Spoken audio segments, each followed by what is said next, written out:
یہ تصویر جو آپ دیکھ رہے ہیں یہ ہندوستانی غالباً کوئی ہے جو مسجد نبوی میں داخل ہوا. اس کا نام ہے پاٹل رجنی کمار. جی ہاں، یہ اس کی بورڈنگ کارڈ کی تصویر بھی میڈیا میں سرکولیشن میں ہے، جس میں اس کا نام لکھا گیا ہے اور اس کی مدینہ منورہ میں فلائٹ کا ارائیول ٹائم بھی اس میں درج کیا گیا ہے. ایک تصویر میں وہ اپنی اہلیہ کے ساتھ کھڑے ہوئے، اپنی بیوی کے ساتھ کھڑے ہوئے نظر آ رہے ہیں. Welcome to Ala old town. العلا جو ٹورزم کا ایک مقام ہے سعودی عرب میں. یہاں یہ اپنی اہلیہ کے ساتھ پہاڑوں میں گھومتے ہوئے نظر آ رہے ہیں اور یہی صاحب مسجد نبوی کے احاطے میں باہر کھڑے ہوئے نظر آ رہے ہیں اور یہی صاحب مسجد نبوی کے اندر بھی نظر آ رہے ہیں. اب اس خبر کو بہت سارے لوگ بہت ہی عجیب و غریب نظریے سے دیکھ رہے ہیں. کیونکہ بہت سی غلط فہمیاں سوشل میڈیا پر یا ہمارے کچھ ناسمجھ مسلمان دوستوں نے ایسی باتیں عام کی ہوئی ہیں جس کا کوئی ثبوت نہیں ملتا. جی ہاں، یہ صاحب ہیں، ہمارے ویورز ہیں. انہوں نے کیا کیا، یہ کیا کہتے ہیں؟ یہ بھائی کی تصویریں میرے پاس آئی ہے اور یہ بھائی غیر مسلم ہے اور انہوں نے مدینے کے اندر کی بھی تصویر لی ہے. تو کیا غیر مسلم کو اندر جانا الاؤ ہے؟ یہاں ایک بہت اچھی بات میں آپ کو کہوں گا کہ اس شخص نے، یہ ہندوستان سے میسج آیا ہے میرے ویورز کا.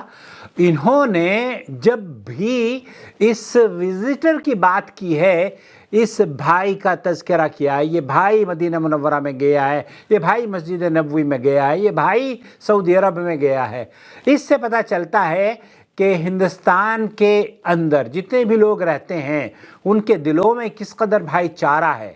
چاہے وہ کسی بھی مذہب کے ماننے والے کیوں نہ ہوں. لیکن بہت سے لوگ ایسے ہیں جو کہ اس بھائی چارے کو نفرت میں بدلنا چاہتے ہیں اپنے سیاسی مقاصد کے حصول کے لیے. کچھ تو سیاسی تنظیمیں ہیں ایسی اور کچھ دینی تنظیمیں بھی ایسی ہیں جو کہ مسلمان کا دشمن ثابت کرنے کی کوشش کرتی ہے، ہندو کو مسلمان کا دشمن ثابت کرتی ہے. اللہ رب العالمین ان کے شروں سے محفوظ فرما لے. میں اس سوال کا جواب کہ مدینہ منورہ میں مسجد نبوی کے اندر کیا غیر مسلم داخل ہو سکتا ہے، اگر مفتی مملکت سعودی عرب کی آواز میں آپ کو سنواتا تو شاید آپ کو اعتراض ہو جاتا. حالانکہ میں نے اس ویڈیو کے آپ یہاں پر دیکھ سکتے ہیں کارڈز میں کہ مدینہ منورہ میں جب سماحت الشیخ عبدالعزیز بن باز مفتی مملکت سعودی عرب سے پوچھا گیا تو انہوں نے کہا مسجد نبوی میں داخلے کی یا مدینہ منورہ میں داخلے کی اسلام میں کفار کے اوپر کوئی پابندی عائد نہیں کی ہے. اسی طرح کا جو موقف ہے وہ احناف کے بڑے اداروں کا بھی موقف ہے. میرے سامنے جامعۃ العلوم الاسلامیہ، علامہ محمد یوسف بنوری ٹاؤن کراچی پاکستان اور دیگر علماء کا موقف. ان سے یہ جب سوال کیا گیا تو انہوں نے کہا کہ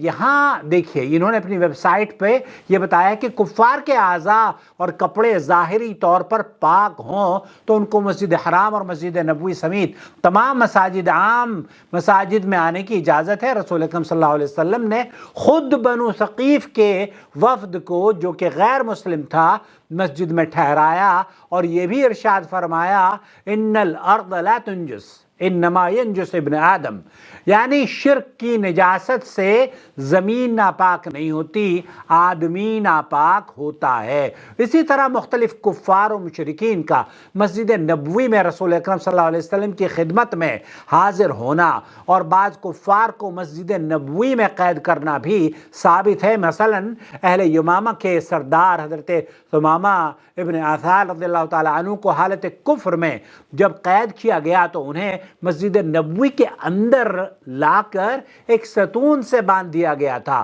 اور 3 دن تک اللہ کے رسول صلی اللہ علیہ وسلم اسی ستون کے پاس تشریف لاتے، ان سے بات چیت بھی فرماتے۔ اسی طرح حضرت ابو سفیان رضی اللہ تعالیٰ عنہ اسلام قبول کرنے سے پہلے جب مدینہ منورہ آتے تھے تو مسجد نبوی میں داخل ہوا کرتے تھے۔ سورہ توبہ کی جس آیت میں مشرکین کو نجس قرار دیا گیا ہے، ان کو مسجد حرام میں داخل ہونے سے روکا گیا ہے۔ اس آیت میں مشرکین کو ان کے شرک کی نجاست کی وجہ سے نجس کہا گیا ہے، وہاں ظاہری نجاست مراد نہیں ہے جس کے ساتھ مسجد میں داخل ہونا ممنوع ہوتا ہے۔ اور مسجد حرام میں داخل ہونے کی ممانعت سے مراد یہ ہے کہ مشرکین کو اب یہ اجازت نہیں کہ وہ اپنے دور جاہلیت کے طرز پر مشرکانہ طریقے پر حج اور طواف وغیرہ کے لیے مسجد حرام میں داخل ہوں۔ تو سعودی عرب کے علماء اور شیخ عبدالعزیز بن باز اور یہاں کی فتویٰ کمیٹی اور حکومت اس بات کی اجازت نہیں دیتی ہے کہ مشرکین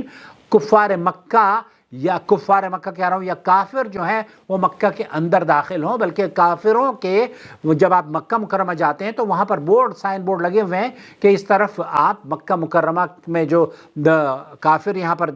داخل ہو رہے ہیں، غیر مسلم داخل ہو رہے ہیں، تو وہ طائف کے راستے سے نکل جاتے ہیں۔ ان کے لیے چیک پوسٹ بھی بنائی گئی ہے جو کہ وہاں پر داخل ہونے والوں کو دیکھتی ہے۔ باقی جو آپ لوگوں نے، لہذا غیر مسلم ذمہ کا پاکی کی حالت میں مسجد حرام داخل ہونا جائز ہے۔ یہ کہتے ہیں کہ علامہ شامی رحمۃ اللہ علیہ نے لکھا ہے کہ مسجد کے کام یا دیگر اہم امور کے لیے غیر مسلم کے مسجد حرام، مسجد نبوی اور مسجد اقصی سمیت کسی بھی مسجد میں داخل ہونا اگرچہ جائز ہے، لیکن بلا ضرورت کسی غیر مسلم کا کسی بھی مسجد میں داخل ہونا بہتر نہیں ہے۔ تو یہ ہم اپنی بات نہیں کر رہے، یہ حنفی ادارہ ہے اور حنفیوں کے بڑے عالم دین دارالعلوم دیوبند نے بھی اسی طرح کی باتیں اپنی ویب سائٹ پر فتاوی میں نقل کی ہیں۔ تو یہاں جو آپ کو غلط خبر دی جاتی ہے یا غلط بات آپ تک پہنچائی جاتی ہے وہ یہ کہ مسجد نبوی کے اندر کفار کا داخلہ بنا ہے، حالانکہ جس داخلے کی بات کی جا رہی ہے جو سورہ توبہ کی آیت ہے ان المشرکون نجس، جہاں مشرکین کو نجس کہا گیا ہے، تو اس آیت میں اللہ رب العالمین نے مسجد الحرام کا تذکرہ کیا ہے، نہ کہ مسجد نبوی کا۔ تو مسجد نبوی کے بارے میں تو عام اجازت ہے، اور بلکہ حضرت عمر رضی اللہ تعالیٰ عنہ کے دور میں ایک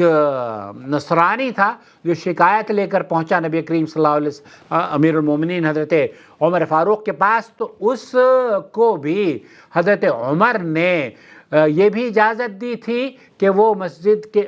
مدینہ منورہ میں داخل ہو سکتا ہے اور 3 دن تک وہ قیام بھی کر سکتا ہے۔ یہ امیر المومنین کی اجازت تھی اس کے لیے۔ تو غلط فہمیاں بیان کی جا رہی ہیں، غلط فہمیاں نشر کر کے خلیج کو اور بڑھایا جا رہا ہے، اور کہا جا رہا ہے کہ سعودی عرب نے ان کفار کے لیے حرمین کی زمین کو بھی کھول دیا گیا، حالانکہ ایسا نہیں ہے۔ مسجد نبوی میں پہلے بھی پابندی نہیں تھی ایز سچ، جس کو آپ یہ کہیں کہ ہاں یہاں پر شیخ عبدالعزیز بن باز کو تو انتقال ہوئے بھی 20 سال ہو گئے، ان کا فتویٰ میں نے نقل کیا ہے، ان سے پوچھا گیا، انہوں نے کہا مسجد نبوی میں داخلے پر کوئی پابندی اسلام نے غیر مسلموں پر عائد نہیں کی ہے۔ یہی موقف اہل حدیث علماء کا ہے، یہی موقف احناف کا ہے، اور یہی موقف سعودی عرب کے علماء کا ہے۔ اب آپ کو صرف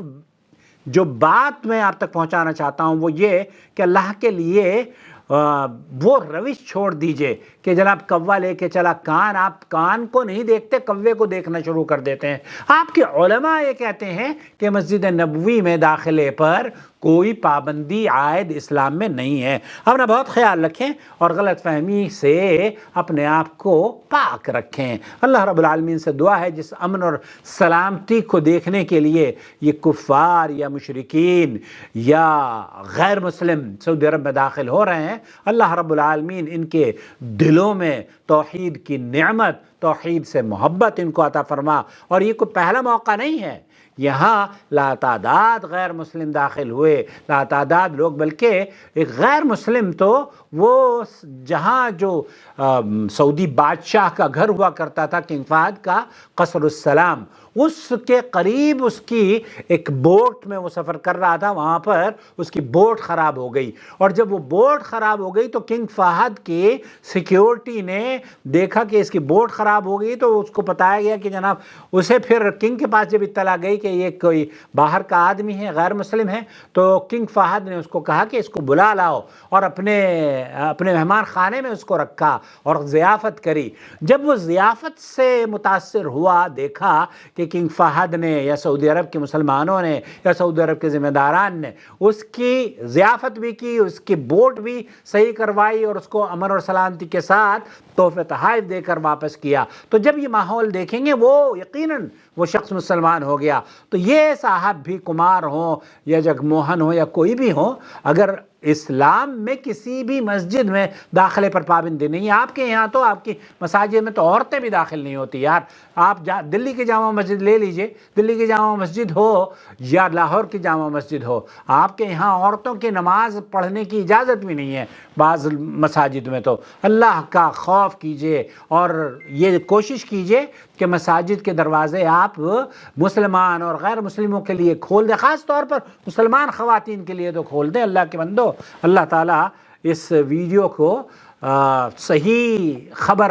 پہنچانے والا بنا دے، آمین یا رب العالمین۔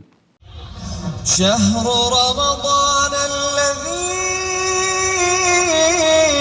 أنزل فيه القرآن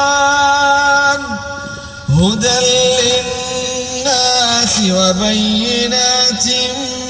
من الهدى والفرقان